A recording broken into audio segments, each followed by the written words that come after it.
আজ আমরা তৈরি করেছি গ্রিসের হাত থেকে ছোটো ছোটো চারা গাছকে যাতে ঠিকমতো সময়ে জল দেওয়া যায়, ট্রিটমেন্ট করা যায়, সেরকম একটা ছোট্ট উপায়।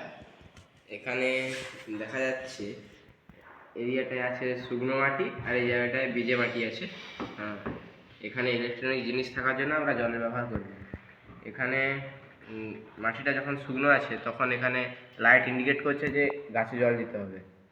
এবারে যখন এটা ভিজে মাটির উপরে থাকবে তখন এই লাইটটা অফ থাকবে।